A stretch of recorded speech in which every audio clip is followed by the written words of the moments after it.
So glad you're able to join us on this Wednesday of the Word of Encouragement. Today I'd like to go to Isaiah chapter 14. Isaiah chapter 14 is where we find a description of Satan's fall.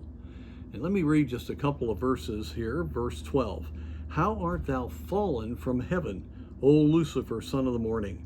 How art thou cut down to the ground, which did weaken the nations? For thou hast said in thine heart, I will exalt into heaven. I will exalt my throne above the stars of God. I will sit also upon the mouth of the congregation in the sides of the north.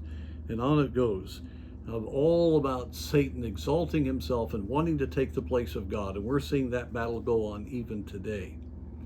But then, when you get down to the end of this section, we read in verse 16, They that see thee shall narrowly look upon thee and consider thee, saying, Is this the man that made the earth to tremble, that did shake kingdoms?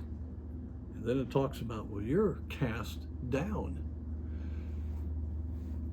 So often we allow ourselves to think that it's inevitable that Satan's just going to be able to cause us to sin or discourage us or influence what we're doing. Now, he is the God of this world, and even though he's a defeated foe, he does still have great power. We wrestle not against flesh and blood, but against Satan and all of his emissaries, as we find in Ephesians chapter 6.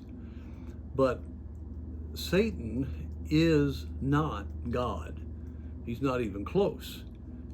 He may seem like he's everywhere, but he can only be one place at a time. He is limited, and now he has lost a lot of his power because of the cross.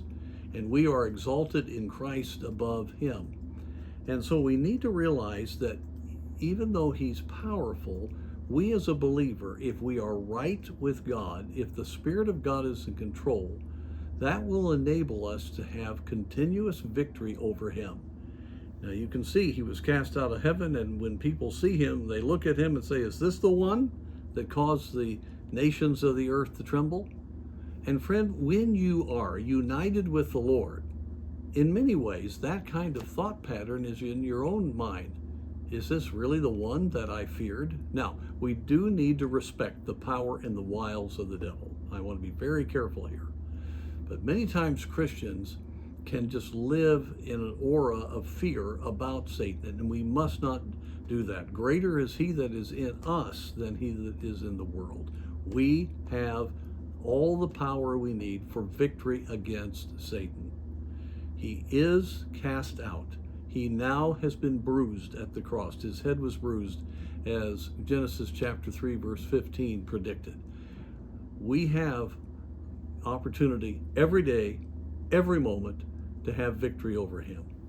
And so, friend, do not allow yourself to think, well, it's inevitable I'm going to be discouraged at times. It's inevitable I'm going to be defeated. Who am I against Satan? Well, yes, he's powerful. It's not who are you against Satan.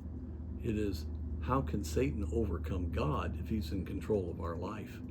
Sin does not have to have dominion over you. Romans 6 makes it very clear.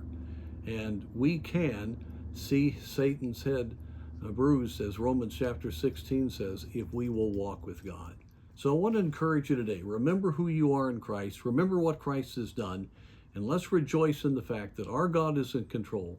And if we walk in the Spirit, we can have freedom from sin, from oppression, and we can truly live with spiritual encouragement moment by moment.